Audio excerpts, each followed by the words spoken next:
today, the sporting city of Melbourne plays host to a race to the finish. But this time, it features real horsepower. The top thoroughbreds, the premier jockeys, the training greats. They've all assembled at Flemington for the $1.25 million AAMI Australian Cup, one of the oldest and most prestigious races on the calendar. Add the finest 3-year-olds in a battle for $1 million in the Cadbury Guineas, and you've got a race day to please both the purists and the occasional punters. Welcome to Flemington, the course of history for the pinnacle of Australian Cup Carnival 2000. And you'll see it all over the next 4 hours, live around the nation on Network 10. Good afternoon, everyone, and welcome to Flemington, the course of history for one of the great race days on the Australian turf calendar. The AAMI Australian Cup and the $1 million Cadbury Guineas in front of us this afternoon. And we couldn't have a better day in Melbourne in what has been a magnificent weekend of sport. The temperature getting up into the mid-30s, blue skies above, the track is in magnificent order, and we have a great program in front of us, and you'll be watching it right around Australia today on Network 10. And the program kicks off in round about 20 minutes' time with the first of our events, and that is the Marriott Hotels Australia Welter at 1:20 Eastern Daylight Saving Time. And then we move on to the $1 million Cadbury Guineas, Group 1, 2,000 metres at 2 o'clock. The Schweppes 1100 race 6 at 2:40, and then we move on to the big one, race 7, the $1.25 million AAMI Australian Cup Group 1, 2,000 metres at 3:25. The Scalzo Food Industry Stakes is a listed race, race 8 at 4:05. And race 9 is the Chairman's Club Stakes. It'll wind up the card at 4:45.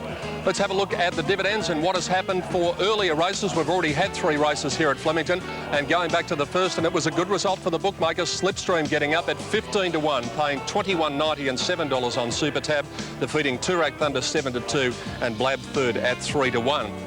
Second race on the card, and Lazophony found her best form, starting at 7 to 1, paying $9.30 and $2.30, defeating Porter Rocker at 4 to 1, and Valdor at 14 to 1. Trifecta $485.50, and the running double $192.90. And then in race 3, the favourite got up. Good performance, slowly away. Ruby Sun, ridden by Greg Childs, $2.50 and $1.90. Parak Gold second, $2.60. No third dividend for Emotional Success, and the trifecta paid $97.60. Well, joining me to talk about the program today is former top jockey Alf Matthews. What a day we've got in front of us. Peter, it's very exciting. Disappointing, however, that Reduced Choice is scratched, but nevertheless, it's still going to be a very interesting race, and topped off with the Australian Cup. Yeah, the Australian Cup is now an intriguing race, Alfie, because the 2 scratchings in that race are the horses who are going to be up the front. Yes, I think you'll find a very interesting race. You'll have jockeys vying for position right from the word go, and it's going to be a very interesting outcome. Well, already we've got a terrific crowd rolling in here to Flemington. They've been here since early this morning for a cocktail party, and out on the lawns at Flemington, we're joined by the beautiful Lynn Talbot. Hi, Lynnie. Peter, yes, I am down in the lawns where I like to be, and all these other people like to be too. They're seeking the shade though, because it is very hot out here. Now, as you know, the Australian Cup is one of Australia's oldest horse races, so it was quite fitting that this morning the VRC launched the Flemington Heritage Trail. Now, what that means is when you come to Flemington next, you can get yourself a little brochure like this. It's a self-guided walking tour, and it will land you at places like this. This is the exact site where Jean Shrimpton outraged Melbourne establishment back in 1962 by wearing this little shift dress. She had no gloves, no hat, and worse still, no stockings. Now today, things have changed, and this is quite acceptable to wear. Look, today I'll be interviewing Bachelor Girl, Finbar Fury, a couple of Olympian athletes, and a couple of footballers, I think, as well. We'll see who comes to Flemington today for the Australian Cup. Looking forward to it. As we are too, Lynn, and we'll look forward to joining you throughout the day. Well, there's going to be a flurry of activity in the betting ring today. Normally, the Cadbury Guineas and the AAMI Australian Cup are both very good betting races, and the man on the spot who can bring us up to date with everything that's happening down there is Mark Aston. Mark, good afternoon to you. Good afternoon, Peter. I hope that I can tip you a winner. Good afternoon, everyone. Well, the favourite in the Australian Cup early is Oliver Twist. He's opened up a tick over each way. Graham Sampiri, one of the biggest bookies in Australia, joins us now. Does that surprise you? It does, Mark, because I don't think he's entitled to favouritism, though I do think he'll be very hard to beat. Who do you fancy? Well, I think there's 4 main chances. Intergaze, you forget it run last start. He's a victim of circumstances, the jockey. Johnny Hawkes has got arena, both arena and crawl, so he's got a very strong hand. And Crawl's been, there has been some suggestion that Crawl may be well backed. Yeah, and the 3-year-olds are doing very well. This year they just seem to have something on the older horses. And the other one is in New Zealand, of course, Aerosmith, a very good chance.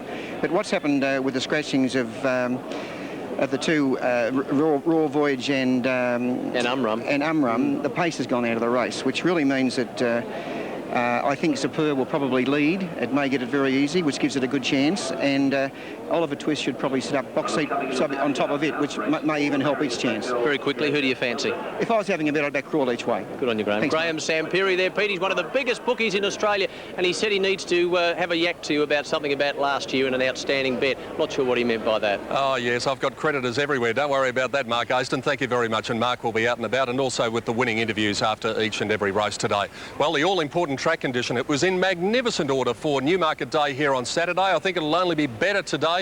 In fact, we've already had a track upgrade. It is hard and fast. And the man who can tell us is out there on the track with his old mate Banjo. Johnny, let's good eye to you. Thanks, Pete. Gee, by the way Banjo feels today, I think we might have a late nomination for the Australian Cup. He's starting to really wind up down here, but as you can see, the penetrometer reading is 3.6. The track is in magnificent order, and the way I'm going, I think that I could just about win the next race and also the Australian Cup. But it's a great day's racing here for the Australian Cup. The Cadbury's Guineas, let's not forget that's great horses, great jockeys. The place to be today is at fabulous Flemington, so we'll see you there. And looking forward to it too, Johnny Letts out there with Banjo. Scratchings for the day's program, the upcoming race. Take out number 11, Bush Lawyer from the Marriott Hotels Australia Welter. From the Cadbury Guineas at this stage, number 1, Redute's Choice is the only scratching, number 1, and what an important scratching it is. From race 6, take out number 4, Giscard, 18, Dance Wittis, and 19, Julius, 14, 18 and 19. The rider for 17, Livonia, is Marie Payne. Race 7, the AAMI Australian Cup scratchings 4, Umrum and 10, Royal Voyage, 4 and 10. Race 8, Scalzo Food Industry Stakes, a listed race. The scratching is number 7, Tobruk, number 7 out of the 8th. And from the final event, you can take out 3, Luna Tudor, 8, Sly Sandra, and 11, Savannah. 3, 8 and 11 from the final event on the card. All right, the horses are in the mounting yard prior to the running of the next event, race 4 on the card. But the big news around here today has been Pins, the horse that is going for the $250,000 bonus in the Triple Crown. There's a bit of a doubt about whether he'll start. Jared Waitley can bring us up today. Good afternoon, Jared. Good afternoon, Pete. And this is the trophy that it's all about, the Triple Crown. But as you say, there are doubts. The big story of the morning is that there are concerns over Pins, that he injured a hoof at track work on Saturday. It has been treated. Clary Connors has brought us up to date on that. Shane Dye was going to join us for this interview at the moment. To give you an idea what the camp is like, he's declined to speak at the moment. 2 vets have inspected Pins already and given him the all clear, but there is one further inspection to go in the next half hour or so. So Shane Dye just sitting tight, waiting to see whether Pins will get the chance to have his crack at the Triple Crown and repeat the deeds of Dignity Dancer last year. It looked as though his task was going to be made easier with Redute's Choice gone, but now we look to the Kiwis, perhaps Hades and Hill of Grace as the main challengers. But a big story out here. We'll keep you up to date as it comes to hand, but Pins certainly not a certain starter at this stage, and he will say he won't be 100% if he starts, Pete. Thanks very much to Jared Waitley. And Pins has had a hoof problem, so on this very hard track, well, hopefully he will be okay to get there, and we'll keep you up to date as soon as we find out anything. Now, just by about 6 minutes away from now, and there's one of the top chances in number 2, Harvard Honour. Ralph Matthews joins me again. Jimmy Cassidy, the rider for Graham Rogerson. This former Kiwi off tried to lead all the way, went second here on the 27th of February, has been placed at group level in New Zealand. Yes, New Zealand form's outstanding. Acceptable performance at its last start, a genuine chance in the race each way. Now, number 7, Big Talker, is probably one of the other top 3 in the betting. This horse is trained by Peter Tennant at Geelong and is getting fitted. 2 runs after a spell after nearly 12 months off were both good, and ran into a pretty good one last time in the Collector. Indeed it did, and I think this horse is probably drawn very well to have a very good run during the race. Danny Nikolic in good form. Number 8, Super Impressive. Now, this horse looks as though it's probably going to live up to its name, but it's ridiculously short for mine at $1.80. Beautifully bred horse by Zabeel. Is in a top stable, the Lee Freedman stable. Damien Oliver takes the ride, and he really did live up to his name at Mornington.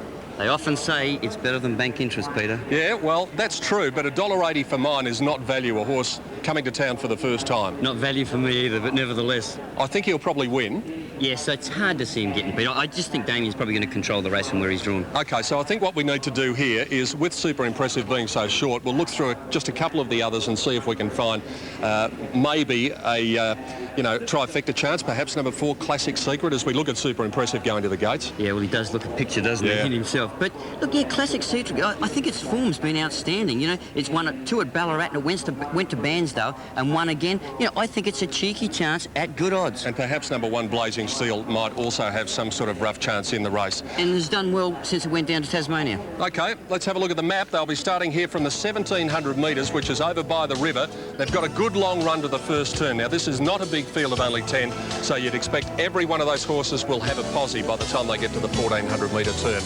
Let's see what's happening in the betting ring as we get the last-minute information from Mark Aston. Yes, Pete, some Super Impressive hats down here, I can tell you that, and Super Impressive opened up in the red, is now in the black, but only just, certainly the favourite. Harvard Honour, not a lot of money for it, and a little bit of money for Big Talker, so that's the situation, race 4 here at Flemington. Aston in the betting ring there. Speaking of big talkers, Roy Higgins will be joining us after the break to get the last-minute thoughts on race 4 from Flemington on AAMI Australian Cup Day. We'll take a break and be back with you in just a moment.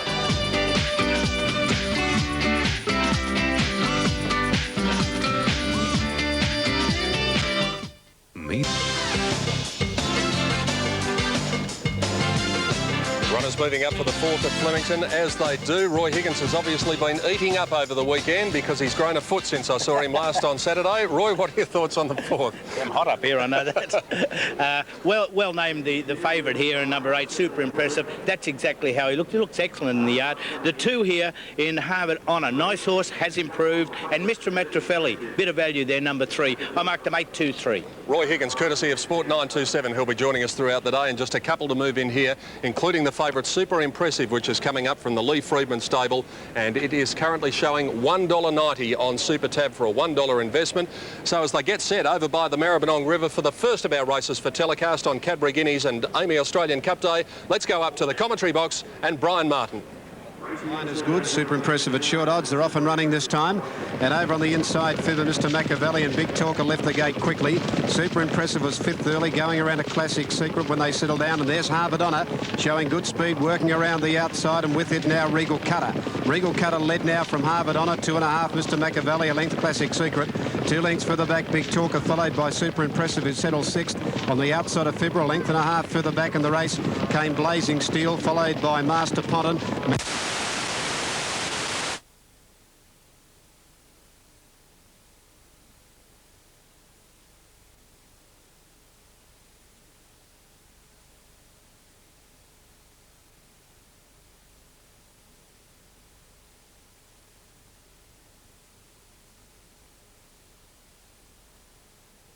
The world's fastest machines. The world's scariest shootouts. And enjoy the following.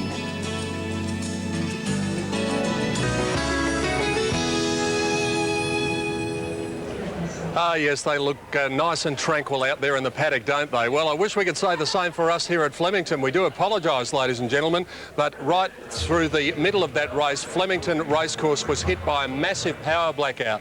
It knocked out practically everything around the course, except I might add the lights, which are blazing down on us here. But it was quite an eerie sight watching the 4th race because there was no race call, there was no big screen, and everyone was practically in the dark. But if you back the favourite, I've got some good news for you. It won, and it was Super Impressive, number 8. Number 8, the winner from 4 Classic Secret, and 3rd was number 1 Blazing Steel, 8, 4 and 1. There are the interim dividends, $1.90 and $1.20 for Super Impressive, $2.40 for Classic Secret and $3.50 for Blazing Steel. So I think when we were talking trifectas before that race, I think we managed to find you those horses that finished 2nd and 3rd. So hopefully when we get the trifecta dividend, we will be able to bring it to you. But because of this massive power failure, there are lots of things affected. One of them has been the on-course tote. So the figures are a little bit slow in coming through. Generators are cranking up all around the racecourse at the moment, but fortunately we are back with you around Australia. So once again, our apologies. It was out of our control, and fingers crossed that things will be okay for the remainder of the day. The next one is one of the big ones, the $1 million Cadbury Guineas, and we'll be back to take a look at the runners and preview the race when we come back to Flemington on AAMI Australian Cup Day after this.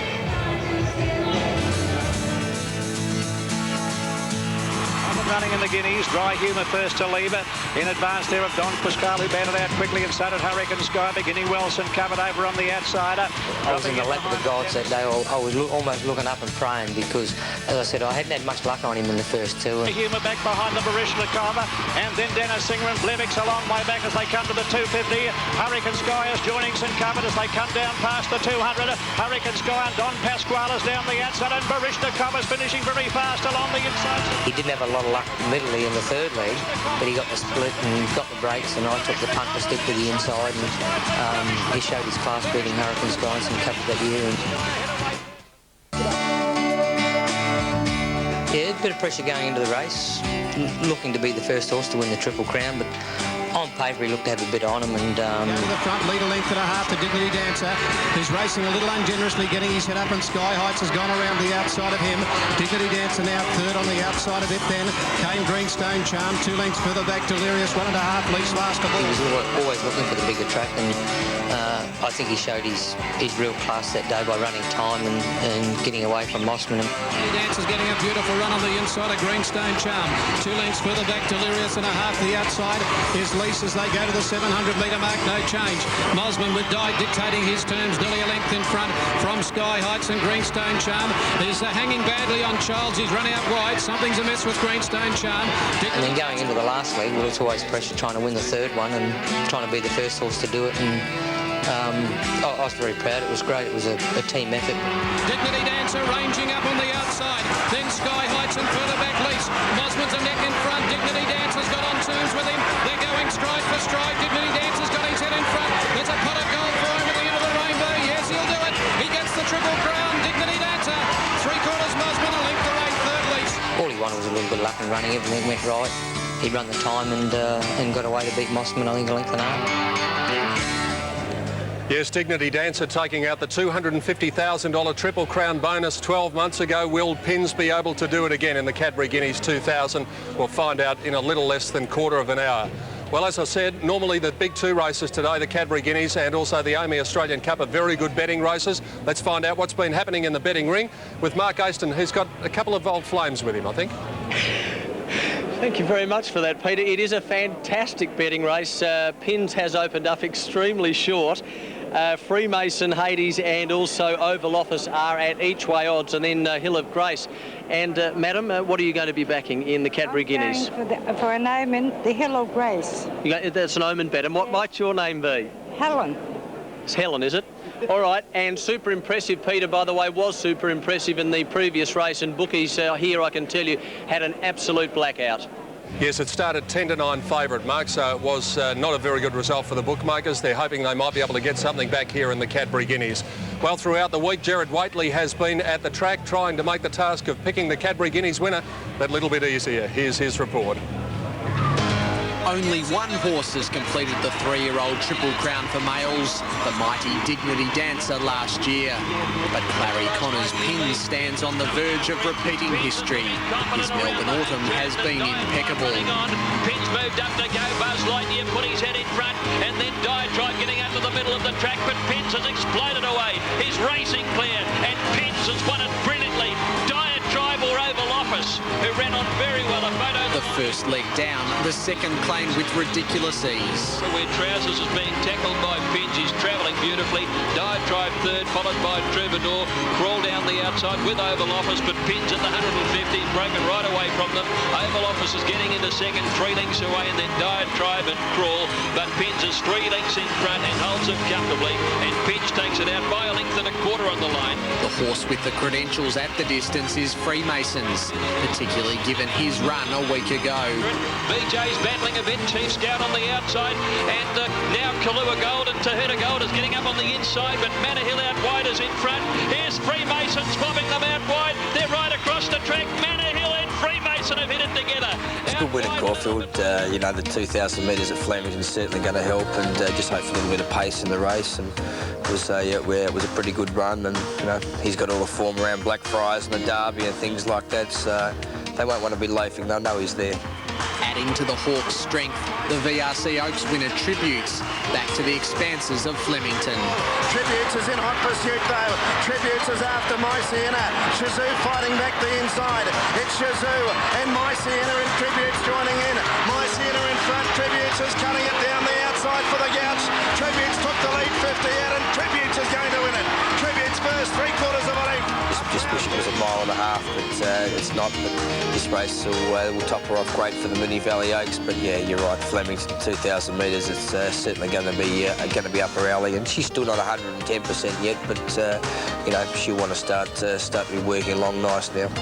The unknown quantities of the Kiwis, Hades and Hill of Grace. While the blowout horse, if he finds form, could be George Hanlon's Diatribe. Diatribe is dashed to the lead for Greg Hall now from Chief Scout and then Cloth of Gold. But Diatribe, the stud stakes winner, opening up in the last bit. Good Derby trial this as Diatribe wins it well. Won it very easily. Well, one horse we didn't mention there is Redute's Choice, the reason being that he is not running today. Darren Beedman was the man who was going to take the ride. Here he is with Jared Waitley. Pete, yes, Darren, you would have found out this morning that Redute's wasn't running. Just tell us what the reason given to you was. Well, you know, I spoke to the connections. They said that the track was a little bit firm. They'd had sort of some people walk the track and it was quite firm, and it's been upgraded today. So, and he come out of the race a little bit scratchy after his last start. So I just don't think they were prepared to risk it. Were you surprised? A little bit, yes, but oh well, you know, he's a valuable horse. He's worth about $10 million, so they're not going to risk him for it. Thanks, Darren, for joining us. Good on you. Back to you, Pete.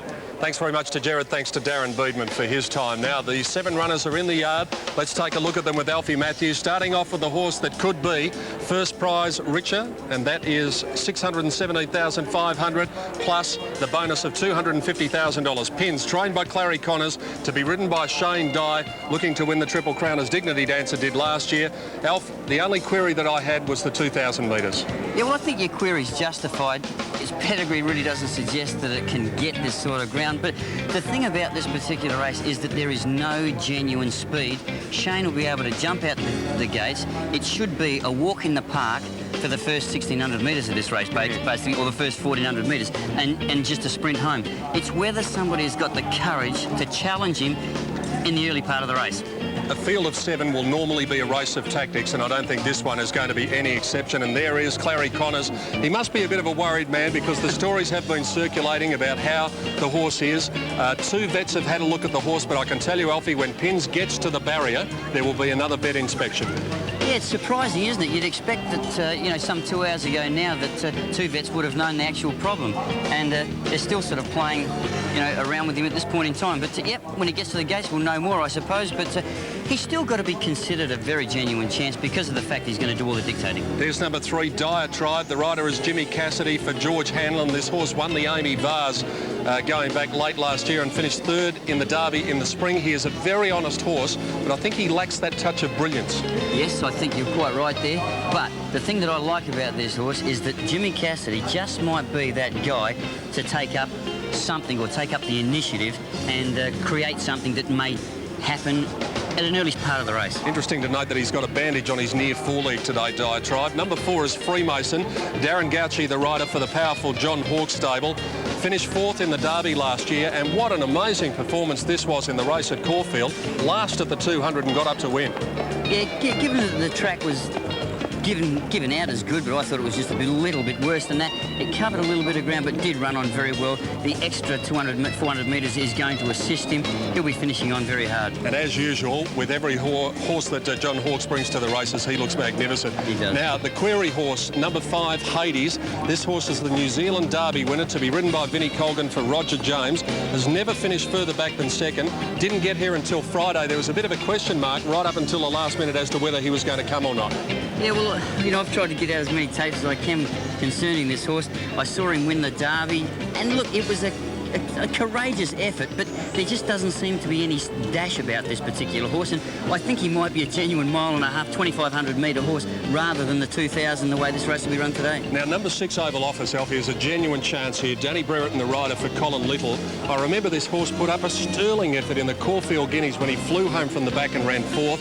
Then he had a bit of a skin complaint and he didn't run in the Derby, but his recent form has been pretty good and he's been getting to the line strongly behind Pins. He has. This is the horse that may not be suited by the slow speed because he's guaranteed he's going to get back. But again, if Danny's one of those guys that's prepared to take up the option and create something, he's the sort of horse that could move up 3 or 4 deep at the 800 metre mark and make it a race. What about the Oaks winner, number 7, Tributes, also out of the John Hawkes yard? Hasn't set the world on fire in 2 runs from a spell after winning the Oaks back in November, but will appreciate the extra ground. Yeah, but then again, I just think that there's not enough ground given here. 2,000 metres still may not be enough, but look, she is the try and she's game as Ned Kelly. And number 8, another Kiwi, Hill of Grace. Now, this little filly was second in both the New Zealand Derby and the New Zealand Oaks. First run for around 7 weeks, but significantly, look at the bloke who's sitting on her back. D. Oliver has elected to ride. Yeah, actually this is the horse that I think will either win or run second. If I put Pins on top, I think Hill of Grace is the one. This horse has got that little bit of dash. I think it will be suited irrespective where it is in the run. I think Damien will be the aggressor and do something. You know, we've got a good field of good horses and we've got good jockeys. It'll be interesting to see what actually takes place. What did you think, Alfie? Well, I'm going to stick with Pins reluctantly from Hill of Grace, and I'm going to put Freemason in for third. I've gone for Freemason on the strength of that Caulfield win to beat Pins and Oval Office, so my trifecta 4, 2 and 6, but it's one of those races where even in a field of 7 you could miss the winner with your top 3 picks. You certainly could. Now, they'll start at the 2,000 metre mark, but barriers just don't make any difference here at all because they've got a 600 metre run to the first turn. What is going to make a difference are the tactics. As Alf said, one of these riders is going to have to take the race by the scruff of the neck at some stage. Last minute flurry of activity in the betting ring. Mark Oaston, bring us up to date. Yes, thank you, Peter. I'll go through the entire field. Pins was very short early, as I said, got the blows, and then the punters came for him, and he's a great colt, as we know, so he is still favourite naturally. Bit of a tip around for Diatribe, double each way odds, so pretty good odds for Diatribe. Freemason and Hades are both at each way odds. Oval Office is at each way odds, a bit of money for him. Tributes, I can tell you, open at double each way odds. You can get double that now, so no money at all, Pete, for Tributes. And Hill of Grace has been pretty steady at each way, perhaps a tick over, but certainly Pins the one to beat. Thank you, Mark. Joining me in the mounting yard is Roy Higgins once again, courtesy of Sport 927. And Roy, we were talking about the fact that there was a massive power blackout during the previous race. Wasn't it actually an eerie sight watching the race with no race call on the public address system? It was just amazing, something that you're just not used to. Well, let me tell you something, Pete. I was in the owners and trainers room. Speaking to the mic, it works better that way. Thanks, Pete. I was in the owner and trainers room. I've got my little pocket radio here. I put my earplug in and I stood there and called the race for them. Right. Oh, you're a budding race caller, eh? It's something new every day, isn't it? Oh, very good. This is going to be an intriguing race, as you were talking about with Alfie, with the lack of speed, whether Shane Dye on Pins from barrier 1 is going to go out and dictate and try and make the race to suit his own horse. If there's a question mark about him running the 2,000 metres Pins, he's got to get him to relax, he's got to get him to breathe properly, and that's going to be a big job that Shane's going to have in his hands, because I cannot see any of the other boys turning their horses upside down to their normal racing pattern. So that's why I think Pins is probably going to have to make it. He'll get an easy run in front, he's got a good turn of speed, and he probably reads as a winner out of the yard. He does look excellent, actually. The horse that really has made the improvement here is number 6, Oval Office. Oh gee, he's come to hand terrific. He's been set for this race, but unfortunately he's better off on a track with the jar out of it. Today we have a very firm track. It'll probably play against him, but I still think he's the one for Pins to beat. Of the others, certainly 4 Freemasons, terrific run at Caulfield, but he needs a fast pace, which he's not going to get here. And the New Zealander, the Derby winner, number 5, Hades. This guy is a little pony. He's a very, very small horse, extremely fit at the same time. He's a gutsy little performer, and the